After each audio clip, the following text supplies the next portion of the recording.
Bonjour à tous et bienvenue dans le 5 minutes de RTI 1.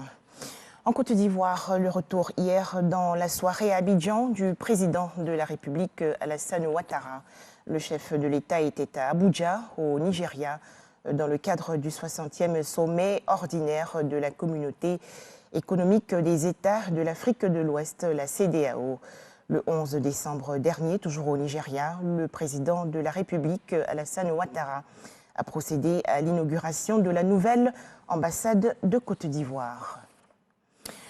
En Côte d'Ivoire, le lancement le 10 décembre dernier de la deuxième campagne nationale de vaccination contre le coronavirus.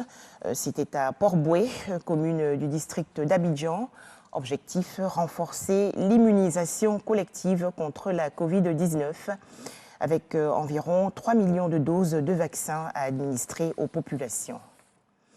Toujours en images, les directeurs et adjoints de cabinet des différents ministères de Côte d'Ivoire ont participé récemment à une séance de formation. Objectif, renforcer leur capacité pour la modernisation d'une fonction publique plus compétente. Le ministère de la Solidarité et de la lutte contre la pauvreté a procédé récemment à la remise de chèques aux victimes des crises survenues ces dernières années en Côte d'Ivoire. Ces chèques ont été remis pour la prise en charge scolaire de 194 orphelins et personnes devenues vulnérables. C'est un reportage de Noël Dagnogo et Jean Djadji. Bonne nouvelle pour les sinistrés des crises sociopolitiques en Côte d'Ivoire. 247 personnes reçoivent des prises en charge scolaires et des bons en soins médicaux. Montant global de ces dons, 47 millions de francs CFA. Les bénéficiaires n'ont pas manqué d'exprimer leur reconnaissance à l'État de Côte d'Ivoire. Ce don symbolise la compassion du gouvernement à toutes ces victimes. Toutes les victimes ici présentes, par ma voix, vous traduisent leurs remerciements pour votre engagement à leur côté et surtout vous expriment leur soulagement pour la reprise de l'indemnisation. Merci, madame, d'avoir pensé à nos enfants, nos frères et sœurs qui vont reprendre les soins. Je voudrais demander vraiment pour la prise en charge de les enfants, si on pouvait faire ça avant la rentrée.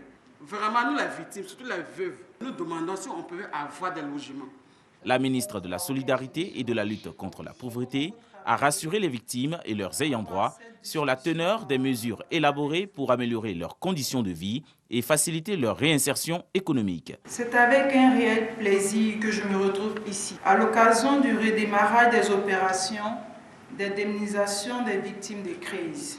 La réparation des préjudices causés par les crises est un droit et le président de la République, son Excellence Alassane Ouattara, en a fait une exigence, car elle permet de soulager les victimes et d'exprimer la solidarité de la nation entière avec les personnes qui ont souffert ou qui continuent de souffrir de cette crise. Ces indemnisations offertes à ces populations vulnérables sont comprises entre 60 et 300 000 francs CFA.